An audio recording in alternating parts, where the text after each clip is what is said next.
Hello everybody and welcome to the channel. So in today's video, I do want to talk about the game between Spain and Italy, and we are going to be specifically talking about Gavi. And then later in the video, we're also going to be talking about the latest fitness updates regarding Dembele and Aguero. And lastly, we will be talking about the latest on Xavi Hernandez. All of this is going to be discussed within today's video, but let's first talk about the match between Spain and Italy. So again, this was a game where Spain have won 2-1 against Italy at Italy, which was at San Siro. It is a very tough stadium to win at, and the fact that we saw Spain dominate the way that they have dominated Italy, it was such a fascinating thing to see, because this was a game where Spain have shown that even though Italy does have better individual players, right, because Spain had the better game plan and had the better coach, a coach that could actually communicate and maximize his players that he does have in his disposal, Luis Henrique has given everyone a lesson that showed that he can bring the best out of players like Gavi and another player like Sergio Busquets, where many have been saying that Sergio Busquets is a finished player, a player that cannot give no more to a club like Barcelona. But in this game with Spain, he was absolute class. He was a player that many did admire. As for Gavi was also another player that many did not expect to start against Italy, because look, yes, we have seen Gavi play with Barcelona. We have seen him perform very well on the field already, which is why many might say Luis Henrique is not a genius for bringing in Gavi on the field against Italy. But we really have to keep in mind that this was a game against an Italian side where it is considered as one of the best Italian sides that we have seen. An Italian side that is very dominant in the midfield. And this was also a semi-final match that Spain really did need to win. And the fact that Luis Henrique brought Gavi in the starting 11 against Italy in a semi-final match, he has shown that he has great trust on the youngsters and that he can still maximize these players to bring in great results. And I know that many are going to be saying that Italy do not have better individual players compared to Spain. That is why it was very easy for Luis Henrique to bring in a great result, when that is false. Like, if you were to ask me, would you pick Donnarumma over any other Spanish goalkeeper right now? Yes. If you were to ask me, would you want to bring in Bonucci over any other center back in Spain at the moment? Yes. Bonucci is better than many other center backs in Spain. If you were to ask me, is Jorginho and Verratti better than most Spanish players within the midfield? Yes. Jorginho has actually been in the talks of him potentially winning the Ballon d'Oro. Could a player like Chiesa start within the front line of the Spanish national team? Yes, because he is a great attacker. So Italy had all the opportunities and all of the chances to actually win against Spain, but Spain have shown that with a good team that has a good plan, they could get very far. And just looking at the performance of Gavi and Busquets, I just do not want to hear later down the line coming from any fan or any coach saying that this team, right, Barcelona, is not here ready to compete, that this team, it is what it is, and that they cannot give no more. Because if Luis Enrique can maximize the players that he did have in that midfield, right, the Spanish midfield is not better than the Barcelona midfield, but if Luis Enrique actually brought a dominant game with the players that he had available, I just do not get how Ronald Koeman says that this team, the midfield that he does have, is not ready to compete. Because Frenkie de Jong, Pedri, Gavi, Busquets, Ricky Puig, Nico Gonzalez are just enough to be a very tough competitor in top European football. And so as for Gavi, yesterday he was considered as the youngest player ever to debut for the Spanish national team. He was 17 years old and 62 days. I think that the best way we could describe Gavi right now on the field and what he does portray, he's very similar to a player like Vidal, right, very aggressive, and also a player like Gavi, right, and not Gavi, who was one of the captains for Atletico Madrid back in 2014. I do believe that Gavi is a fighter, he is a warrior, he anticipates the ball, he is always very aggressive on the field, and Barcelona will value that, and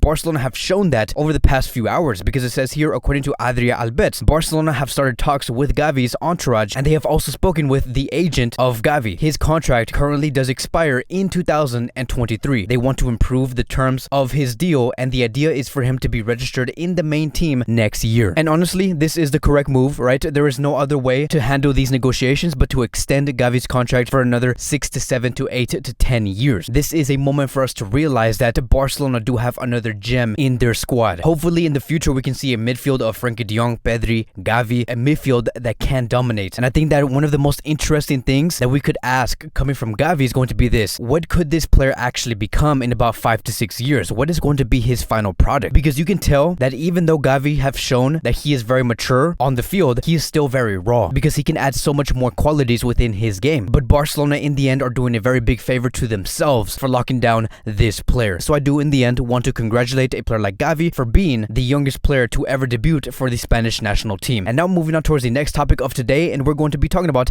Dembele and Aguero. It does state here that both Aguero and Dembele, they have trained today, even though today was the day off for many Barcelona players. Sergio Aguero was still there aiming for match fitness, and he is potentially going to be ready for the match against Valencia, which will be right after the break. As for Dembele, he could be ready at the very earliest to play against Real Madrid or return in November, which will be next month. Now, Dembele and Kun Aguero are two players that many are waiting on. When it comes to Kun Aguero, we need a striker inside the box. He is going to be greatly appreciated when he does come back, because after what we have seen with Luke de Jong, right? No disrespect towards Luke de Jong, but Sergio Aguero technically in many other areas besides aerial duels, Sergio Aguero is much better than Luke de Jong inside the box. As for Dembele, this is a player that does get me very excited and many other Barcelona fans very excited, because in the previous season, Dembele did not get any real big major injury. And I do not expect Dembele to get injured for the rest of this season, because he did get injured at France, not at Barcelona, at France, which basically shows that Barcelona were taking care of this player. And I do think that if we see a Dembele that is fully fit, a committed Dembele on the field, this is going to be a right winger and a winger in general that Barcelona will be needing, because Dembele is simply just a player that brings something very different to the table. If you were to compare Dembele to every other right winger that Barcelona do have, Dembele does stand out the most. And in the previous season, many of us did see how he did perform against Sevilla, against Granada, and many other important matches. He was praised throughout last season, and I cannot wait to see what Dembele could do in this current season, because we know, many of us do know, that he will be starting in that starting 11 and in that front line. And for those of you guys who want to ask what could be the expected front three in about 2 or 3 months, I do expect to see a front three of Ansu, Memphis, and Dembele. That will be a front three that will bring you all the pace, the goals, the assist, and much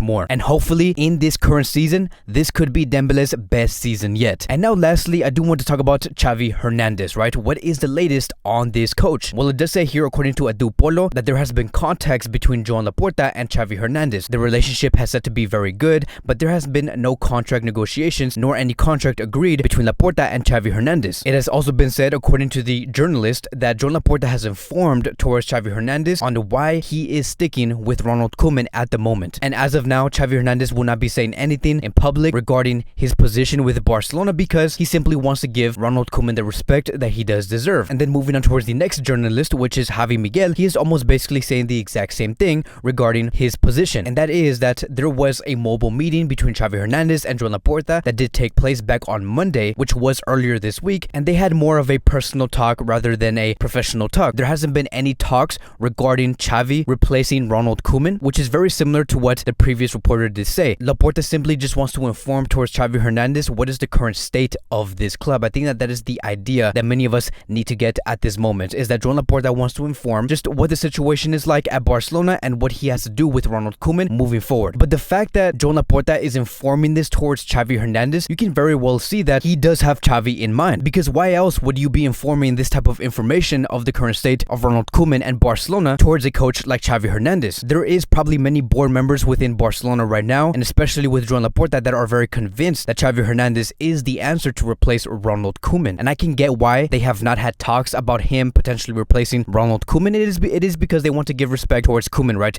This is not the Bartomeu Barcelona that we have seen about a year and a half ago. They're not going to be having talks behind someone's backs, which makes a lot of sense. But the real question is going to be this: when is Xavi going to be coming to Barcelona? When are they going to be making that ultimate decision and actually have a real conversation with this coach? Is it going to be during the break? Is it going to be after the 3 matches, which will be against Dinamo Kiev, Valencia, and Real Madrid? When is that going to be? When is it going to be the right time to finally go for an agreement? But that is going to be wrapping up today's Barcelona Daily News. Thank you guys so much for watching. If you guys are new here, welcome to the channel. Please like, subscribe, comment, and I will see you guys in the next video.